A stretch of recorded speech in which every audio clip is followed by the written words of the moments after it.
সময় সংলাপে স্বাগত জানাচ্ছি। আমি তুষার আব্দুল্লাহ। সময় সংলাপে আজ আমার সঙ্গে যোগ দিয়েছেন সাউথ এশিয়ান ইকোনমিক্স স্টুডেন্টস মিটে অংশগ্রহণকারী দুইজন, তন্নি হাসান এবং মাহির এ রহমান। তোমাদের দুইজনকে স্বাগত সময় সংলাপে। আমি তন্নির কাছে জানতে চাই যে তোমাদের প্রতিযোগিতা সম্পর্কে যদি তুমি একটু বলো। যে South Asian economic students meet হচ্ছে আসলে সাউথ এশিয়ায় যে কান্ট্রিগুলো রয়েছে এই কান্ট্রিগুলোর ইকোনমিক্সে পড়া যেসব স্টুডেন্ট ওদের একটা বার্ষিক সম্মেলন বলতে পারেন। প্লাস হচ্ছে মানে কনফারেন্সের সাথে সাথে এটা একটা কম্পিটিশনও। এটা প্রথম শুরু হয় 2004 সালে দিল্লিতে। আর এরপর হচ্ছে এর পর্যায়ক্রমে বাংলাদেশ, নেপাল, ভুটান সবাই হোস্ট করেছে। বাংলাদেশে South Asian economic students meet হয়েছে 2006 আর হচ্ছে 2009। আর এবছর সাউথ এশিয়ান ইকোনমিক স্টুডেন্টস হয়েছে কলম্বো ইউনিভার্সিটিতে, যেটা শ্রীলঙ্কাতে। সেখানে আমাদের ফলাফল কি, বাংলাদেশের ফলাফল? সেখানে হচ্ছে বাংলাদেশ খুবই ভালো ফলাফল করেছে।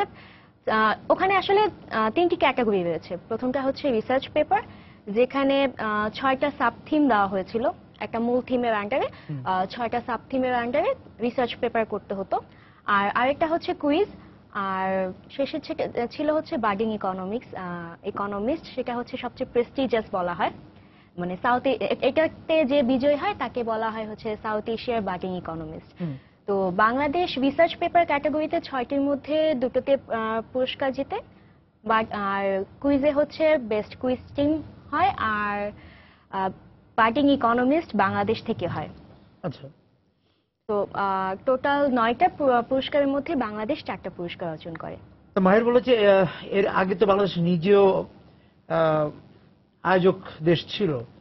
সবকিছু মিলিয়ে বিগত যে ইগুলো ছিল, মিটগুলো ছিল, সেই তুলনায় এবারের ফলাফল কি, আগের ফলাফলগুলি কেমন ছিল?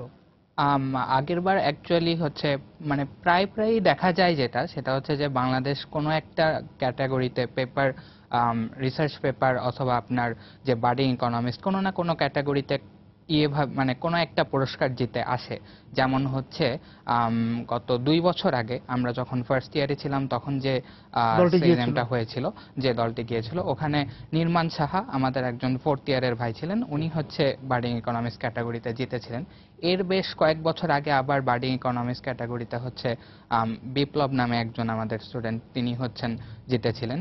আর এমনিতে গতবার হচ্ছে সিরাজাম মনিরা নামে একজন আপু, উনি হচ্ছে ওনার ক্যাটাগরিতে বেস্ট রিসার্চ পেপার। সো দেখা যায় যে প্রত্যেকবারই কোনো না কোনো একটা পুরস্কার থাকে। এবার যেটা ডিফারেন্ট হয়েছে সেটা হচ্ছে যে আপনার মানে এবার একদম মানে সব একসাথে, মানে অনেকগুলো ক্যাটাগরিতে একসাথে বাংলাদেশ কতগুলো পুরস্কার জিতে নিয়েছে আর কি, যেটা মনে হয় এই 12 বছরের হিস্ট্রিতে, সেইজামের 12 বছরের হিস্ট্রিতে এটা প্রথম এবার। আমি একটু তন্নির কাছে যেতে চাই। তোমার যে রিসার্চ পেপার, সেই রিসার্চ পেপারের বিষয়বস্তু কি ছিল? আমার রিসার্চ পেপারের থিমটা ছিল south Asia in the Asian century, এবং এইটার আন্ডার যে সাব থিমে আমাকে কাজ করতে হয়েছে সেটা হচ্ছে human skills development for fostering a regional competitive advantage. আর এইটার পরে মানে এইটার আন্ডারে আমার রিসার্চ পেপারটার যে নাম ছিল সেটা ছিল হচ্ছে enhancing capabilities in the manufacturing sector and approach of skill development. মূলত আমি যেটা করতে চেয়েছি সেটা হচ্ছে যে ম্যানুফ্যাকচারিং সেক্টরে কিভাবে আমরা স্কিল নিয়ে কাজ করতে পারি সেটার উপরে আমি আমার রিসার্চটা করেছি। আর এখানে হচ্ছে মানে আমি যে কাজটা করেছি আমার রিসার্চ পেপারে আমি মূলত 2টো অংশ করেছি। সেই 2টো অংশের মধ্যে প্রথমে আমি দেখিয়েছি যে বাংলাদেশের সাথে অন্যান্য সাউথ এশিয়ান কান্ট্রিগুলো কি অবস্থানে আছে, মানে কতগুলো আমি ক্যাটাগরি রেখেছি, টেকনোলজি, প্রোডাকশন, তারপরে ট্রেড কিরকম করছে, তারপরে ওয়ার্কফোর্সটা কিরকম। তো এরকম এই 4টা মেইন ক্যাটাগরিতে আমি সাউথ এশিয়ার যে 8টা কান্ট্রি রয়েছে এই 8টা কান্ট্রির মধ্যে একটা তুলনামূলক চিত্র দিয়ে দেখেছি যে কোন কান্ট্রি কিরকম অবস্থানে আছে।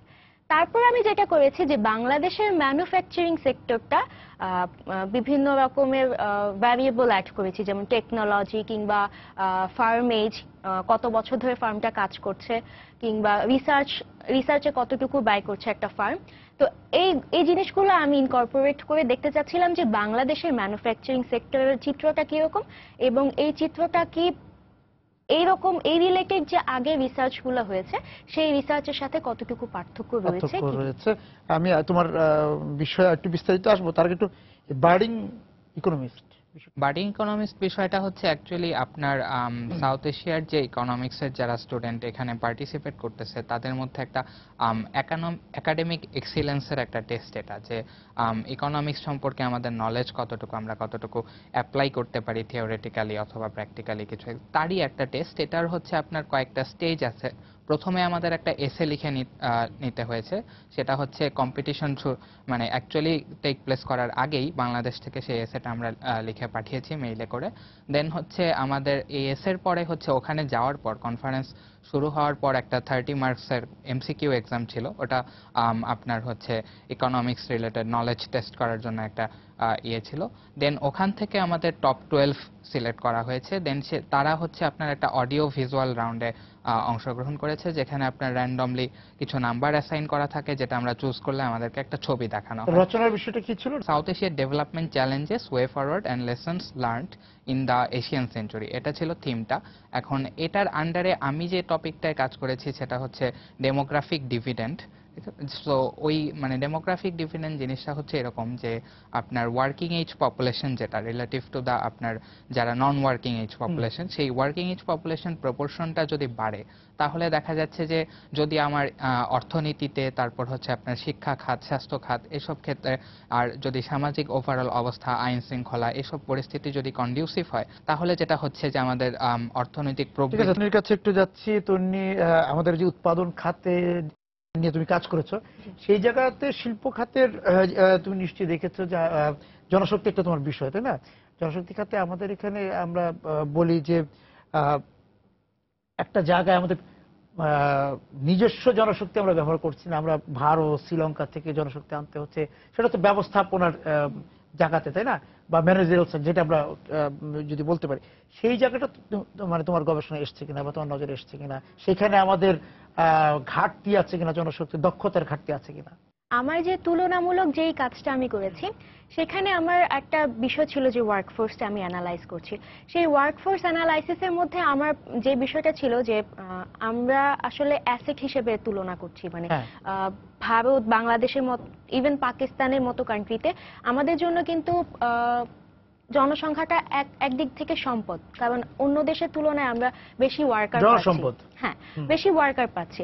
কিন্তু যেটা হচ্ছে যে যেহেতু আমার মেইন কাজটা ছিল আমি স্কিল ডেভেলপমেন্ট আমার হচ্ছে কিনা, তো এক্ষেত্রে আমার দেখা গেল যে যদিও আমাদের জনসম্পদের মতো একটা বিষয় রয়েছে, এই জনসংখ্যাকে আসলে সম্পদে রূপান্তর করার জন্য যে স্কিল ডেভেলপমেন্টটা দরকার, হ্যাঁ, এটার জন্য যে প্রোগ্রামগুলো রান করা দরকার সেটা আসলে হচ্ছে না।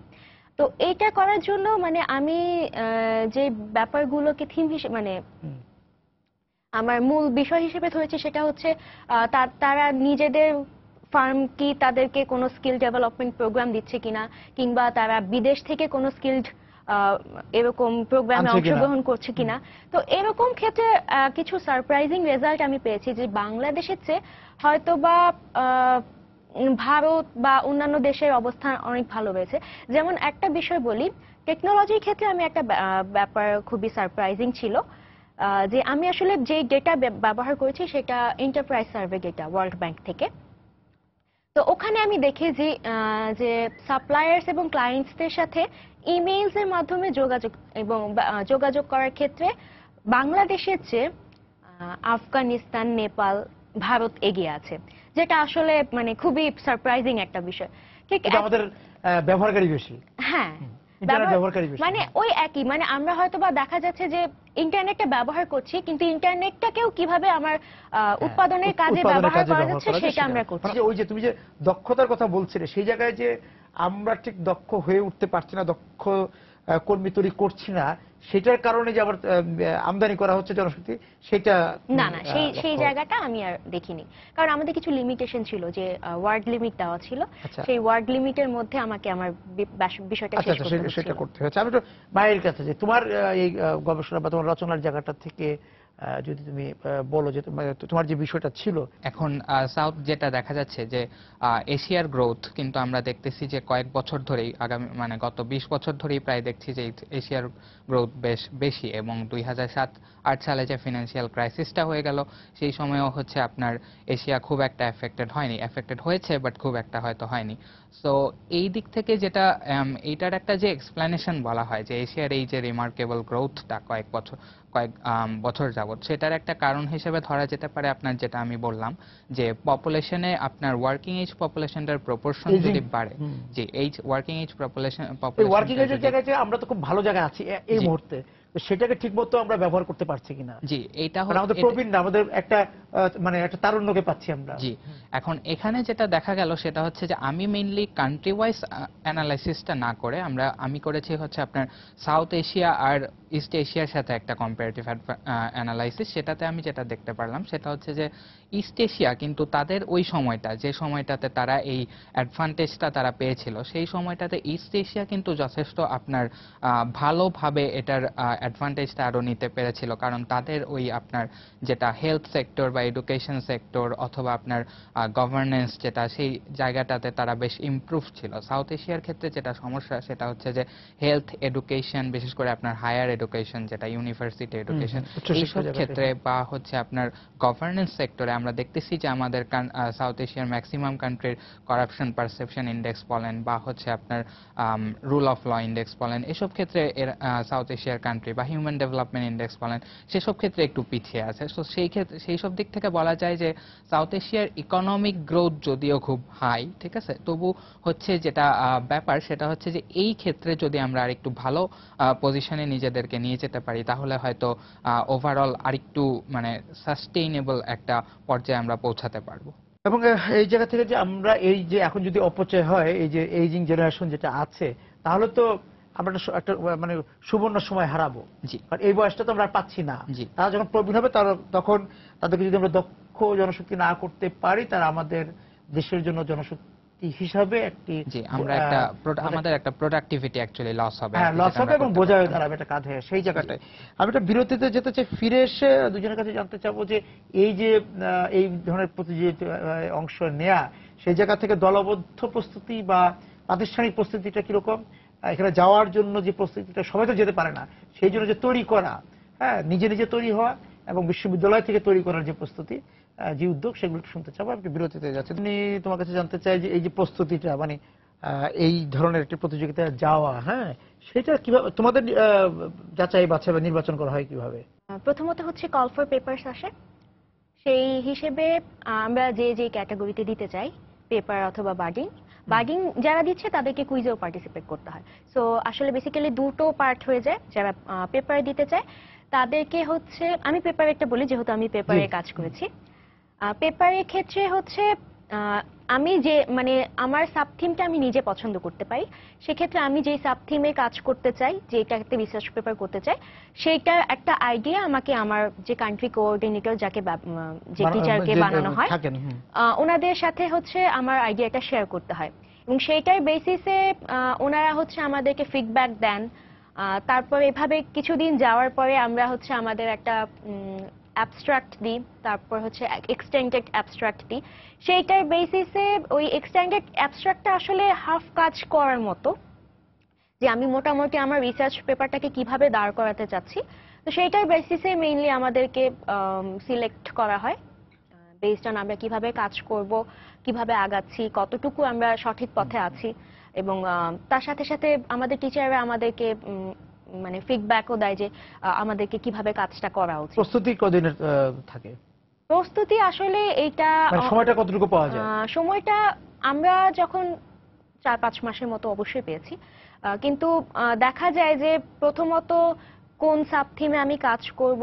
আমার ক্ষেত্রে যেটা হয়েছিল, আমি যে সাব থিমে কাজ করেছি সেই সাব থিমের আন্ডারে আমি মানে আমার যে আইডিয়াটা ছিল সেটা মানে অনেক বড় কিছু ছিল। তো ওইটুকু করতে করতে বেসিক্যালি আমি 2-3 মাস টাইম পাই। আর যেহেতু সাথে আমাদের একাডেমিক প্রেশারটাও থাকে, যে একাডেমিক কাজের পাশাপাশি এটা যেহেতু একটা এক্সট্রা কারিকুলার হিসেবে যোগ করা হয়, হ্যাঁ হ্যাঁ, তো ওইটার সাথে সাথে একটা এক্সট্রা ভালো রকমের প্রেশার থাকে যদি না মাঝখানে কোনো বন্ধ পাওয়া যায়। আর বার্ডিং ইকোনমিস্টের জন্য বাডিং ইকোনমিস্টের এসের কম্পিটিশনটাও মোটামুটি সেম ভাবেই আলটিমেটলি সিলেক্ট করা হয়, যে আপনার প্রথমে হচ্ছে আমরা যেই ব্রড থিমটা আছে সেটা ভেতরে হচ্ছে আমরা কোন একটা স্পেসিফিক থিম নিয়ে কাজ করতে চাই সেটা নিয়ে একটা আইডিয়া দিতে হয়, অ্যাবস্ট্রাক্ট লিখতে হয়, দেন ওই একইভাবে একটা এক্সটেন্ডেড অ্যাবস্ট্রাক্ট থাকে, দেন তারপর হচ্ছে আমাদের ওয়ার্ড লিমিট ছিল মোটামুটি 1500।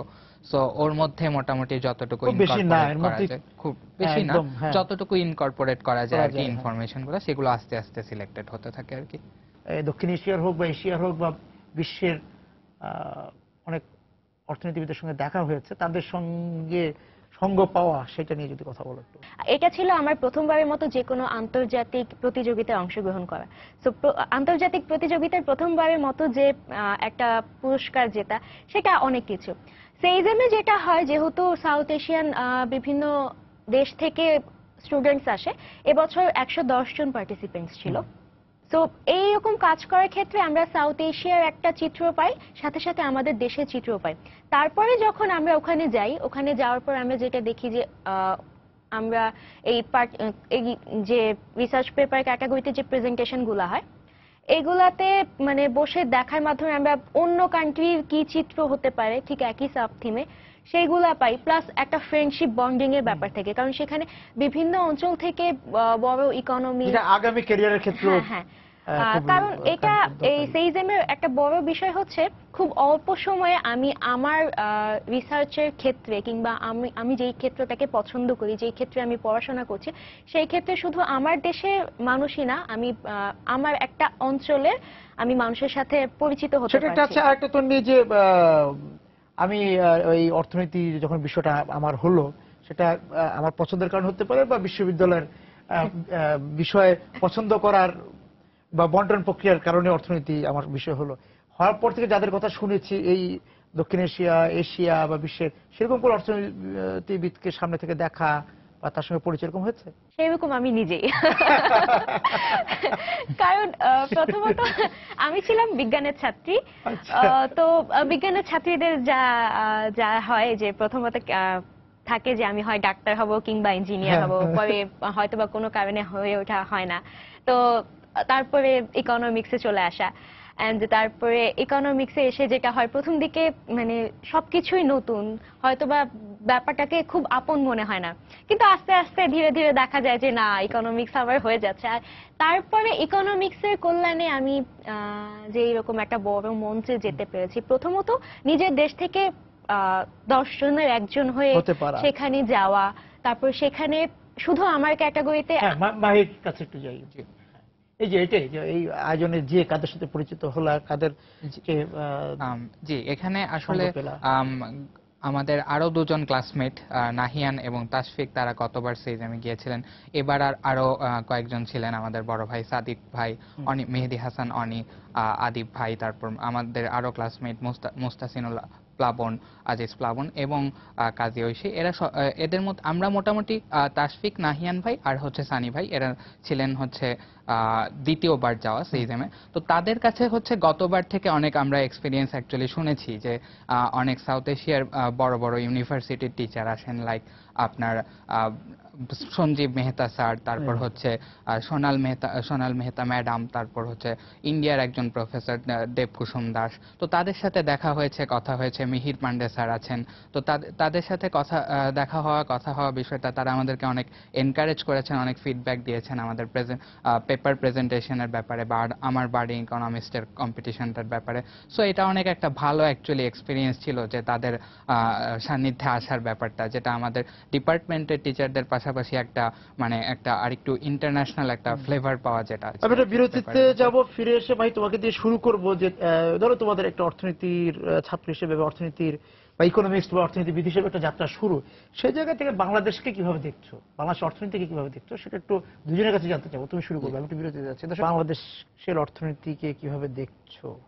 ইকোনমিক গ্রোথটা বাংলাদেশেও হচ্ছে বেশ রেগুলারলি 6%, 7% এরকম দিকে যাচ্ছে। So that is a good sign. কিন্তু টেকসই 6 বা 7 যেটা বেসিক্যালি দেখতে হবে সেটা হচ্ছে যে এই জিডিপি গ্রোথ সেটার সাথে যদি মানে শুধু সেটাকেই যদি আমরা কনসেন্ট্রেট করে অন্যদিকে খুব একটা নজর না দেই, তাহলে হয়তো আলটিমেটলি খুব একটা। কোন দিকে নজর দেওয়ার কথা বলছো? খুব একটা পাচ্ছি না যে কোন দিকে নজর দেওয়া বলতে হচ্ছে আপনার ইনকামের যে ডিস্ট্রিবিউশনের ব্যাপারটা আছে, যে ইনইকুয়ালিটির ব্যাপারটা আছে, আমাদের যেন এমন না হয় যে বৈষম্য যে বৈষম্য যেটা সেটা যাতে খুব বেশি না চলে আসে, যে গরিবরা আরো গরিব হচ্ছে বা হচ্ছে একটা বড় মিডল ক্লাস শ্রেণী হয়ে যাচ্ছে, কিংবা রিচরা হচ্ছে তাদের মতো গিয়ে আরো রিচার হচ্ছে, সেরকম যাতে একটা সিচুয়েশন না হয়, যাতে করে যে বৈষম্য আমাদের জিডিপি গ্রোথ ঠিক আছে বাট সবকিছু ঠিক আছে, বাট ভিতরের দিকে যদি আরেকটু মনোযোগ দিয়ে তাকানো হয় তাহলে হচ্ছে বিনিয়োগ তো অবশ্যই একটা ইম্পর্টেন্ট বিষয় এক্ষেত্রে, কারণ হচ্ছে বিনিয়োগ ছাড়া অ্যাকচুয়ালি জিডিপি গ্রোথ বাড়ানো বা জিডিপি গ্রোথটা সাস্টেইন করা হচ্ছে পসিবল না। সেই ক্ষেত্রে আমাদের যেটা ব্যাপার, যে পলিটিক্যাল স্টেবিলিটির একটা ব্যাপার আছে, যেটা সব সময় একটা ভাবে থাকতে হবে, প্লাস হচ্ছে আমার যে ইকোনমির যে ওভারঅল অবস্থাটা সেটা যাতে হচ্ছে আপনার যথেষ্ট কন্ডিউসিভ সব সময় থাকে।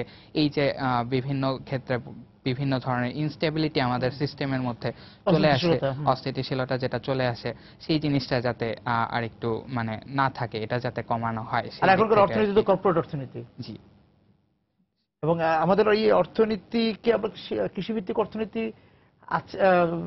দিয়ে আমরা সামনের দিকে যেতে পারবো না, আমাদের শিল্প এবং কৃষিকে একটা ভারসাম্য রাখতে হবে। আমার যেটা মনে হয় যে ভারসাম্য রাখাটাই অ্যাকচুয়ালি বেটার, কারণ হচ্ছে যে কৃষিভিত্তিক অর্থনীতিতে থেকে আমরা অলরেডি হয়তোবা একটু সরে এসেছি।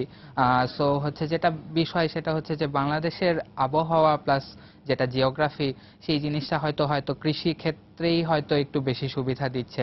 প্লাস হচ্ছে আমাদের যেটা দেখা যাচ্ছে এডুকেশন সেক্টরে যদি আমরা উন্নত করতে পারি, টেকনোলজি টেকনিক্যাল সেখানে যদি আমরা করতে পারি, ইন্ডাস্ট্রি সেক্টরে আমরা সার্টেনলি আরো উন্নতির দিকে এগিয়ে যেতে পারবো। সেক্ষেত্রে যেটা আমার যেটা মনে হয় যে অ্যাকচুয়ালি একটা ব্যালেন্স রাখাটা বেটার। অন্যের কি ভাবনা বাংলাদেশের অর্থনীতি নিয়ে? বাংলাদেশের অর্থনীতি এখন অনেকটাই ম্যানুফ্যাকচারিং সেক্টর বেসড হয়ে গেছে।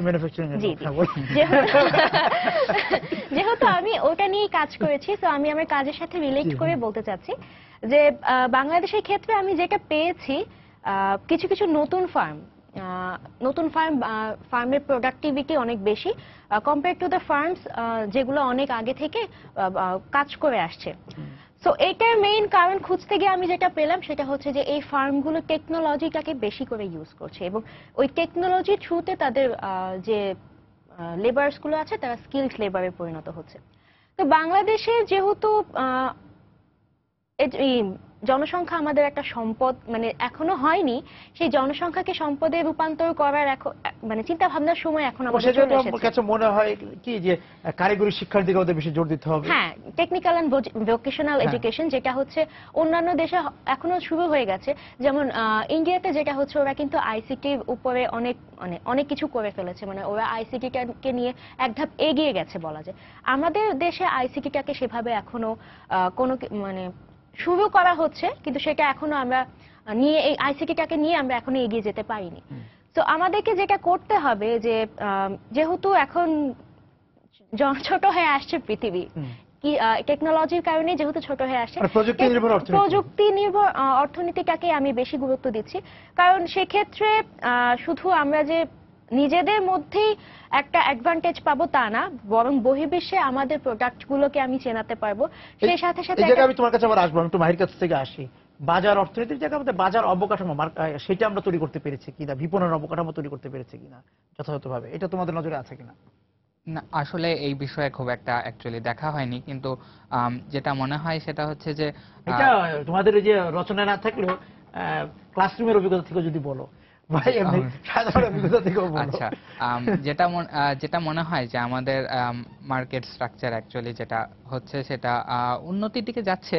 তো এখানে বিষয়টা হচ্ছে যে আমি যেটা খেয়াল করি আর কি, যে আমার যেটা মনে হচ্ছে নর্মাল দেখাতে, সেটা হচ্ছে যে বাজারে দ্রব্যমূল্যের দামের বিষয়টা হয়তো একটু আসে, এটা অ্যাকচুয়ালি একটা মানে জনগণের ক্রয় ক্ষমতার মধ্যে কখনো কখনো দেখা যায় যে একটু হয়তো বেশির দিকে চলে যাচ্ছে বিষয়টা। সো এইসব বিষয়ে হয়তো বা আরো উন্নতি করার আছে। তোমার উৎপাদকরা কি ন্যায্য দাম পাচ্ছে, বা ন্যায্য দাম পাওয়ার মতো বিপণন অবকাঠামো আমাদের তৈরি হয়েছে কিনা? বাজার ব্যবস্থাপনা নিয়ে প্রধান সমস্যা যেটা, সেটা হচ্ছে আমাদের প্রোডাক্ট ভ্যারিয়েশনটা খুবই কম। অন্যান্য দেশের তুলনায় আমাদের প্রোডাক্ট ভ্যারিয়েশন কম থাকার কারণে আমরা বাজারটা ধরতে পারছি না। এখন হয়তোবা আমাদের সেক্টরটা টোটালি গার্মেন্টস বেসড হয়ে গেছে। তো কোনো কারণে যদি গার্মেন্টস সেক্টরটা কলাপস করে তাহলে কিন্তু বাংলাদেশের অর্থনীতিতে GDP একটা বিরাট ধস নামার সম্ভাবনা রয়েছে। তো যেটা করতে হবে আমাদেরকে শুধু একটা সেক্টরের উপরে মনোনিবেশ ভর করে না থাকা যাবে করে না। অন্যান্য সেক্টরগুলোকেও হচ্ছে আমাদের ইউটিলাইজ সেক্ষেত্রে তোমার সম্ভাবনাময় খাত কোনগুলোকে মনে হচ্ছে? সেক্ষেত্রে বাংলাদেশকে আসলে অনেক দিক থেকে, যেমন বাংলাদেশের চামড়া শিল্প বা এই গার্মেন্টস সেক্টরটাকে মানে আমরা আরো বেশি প্রোডাক্ট ভ্যারিয়েশন তৈরি করে আরো বেশি রপ্তানি করতে পারি। এছাড়াও বাংলাদেশ যেটা করতে পারে সেটা হচ্ছে কৃষিভিত্তিক পণ্য। হ্যাঁ, কৃষিভিত্তিক পণ্য করতে পারে, কিন্তু কৃষিজ পণ্য, যেটা হ্যাঁ। এখন হচ্ছে যে জনসংখ্যা সম্পদ থেকে এখন যেহেতু আবার অভিশাপ হয়ে যাচ্ছে, তো আমাদের মানে সেই রকম ল্যান্ডের পরিমাণ ভূমি কমে সংকট তো আসছে। একটা বড় হ্যাঁ, সমস্যা। ভূমি সংকটের কারণেই যেটা হচ্ছে যে আমাদেরকে হয়তো বা বিকল্প পদ্ধতি। এবং এই জায়গা থেকে তুমি ম্যানুফ্যাকচারিং নিয়ে কথা বলছো, আমি সময় একদম শেষে দুজনের অল্প করে বলবো যে আমাদের জ্বালানি সংকট তো একটা বড় সংকট হয়ে দেখা যাবে, প্রাথমিক জ্বালানির ব্যাপার। এই দুটো জিনিস এই জিনিস তোমাদের নজরে এসেছে কিনা মাহি যদি বলো। জি, আসলে হচ্ছে ব্যাপারটা হচ্ছে যে এটা আসলে জনসংখ্যা চাপের কারণেই হচ্ছে আমার যেটা মনে হয়। কারণ হচ্ছে যে জনসংখ্যা বৃদ্ধি পাচ্ছে, সেই হারে এখন জনসংখ্যাটাকে তো একটু হলেও সাস্টেইন করতে হবে। সো সেই ক্ষেত্রে একটা চাপ পড়ে যাচ্ছে। এই ক্ষেত্রে আমার যেটা মনে হয় যে আলটিমেটলি আমাদের যেটা করতে হবে যে রিনিউয়েবল রিসোর্সেস যেটা, সেই দিকে মানে দিকে আমাদের নজর আর দিতে একটু হবে, টেকনোলজি ওইদিকে নজর দেওয়া। সেটা হচ্ছে জ্বালানি দু ধরনের হয়, রিনিউয়েবল, নন রিনিউয়েবল। তো যেগুলো নন রিনিউয়েবল সেগুলো ব্যবহারের ক্ষেত্রে আমাদেরকে অবশ্যই সতর্ক হতে হবে, কারণ এই ব্যাপার এগুলো যদি শেষ হয়ে যায় তাহলে আমরা মানে এমন ভাবে আমাদেরকে ব্যবহার করতে হবে এবং যেটা ওই যে আমরা তোমার সেই পরবর্তীতে- ম্যানুফ্যাকচার বা উৎপাদনের হ্যাঁ, খরচ বেড়ে যাবে যদি আমি আমদানি করা জ্বালানির আমাদেরকে দিকে বিকল্প থাকি। ব্যবস্থা খুঁজতে হবে। দুজনকে ধন্যবাদ আজকে আমাদের সঙ্গে যোগ দেওয়ার জন্য। তোমরা আগামীতে এই ধরনের প্রতিযোগিতায় তোমরা এবং তোমাদের সহপাঠীরা আরো যারা আছে তারা আরো অংশ নেবে, আমরা আরো ভালো ফলাফল পাবো এই প্রতিযোগিতাগুলো থেকে, সেই শুভকামনা থাকলো। দুজনকে ধন্যবাদ আমাদের সঙ্গে যোগ দেওয়ার জন্য। দর্শক, আলোচনা আজকে সময় সংলাপের সঙ্গে এতক্ষণ এই আলোচনায় আপনাদেরকে ধন্যবাদ জানিয়ে শেষ করছি আজকের সময় সংলাপ। দেখা হবে আগামী দিন। সবাই সুন্দর থাকুন, নিরাপদে থাকুন।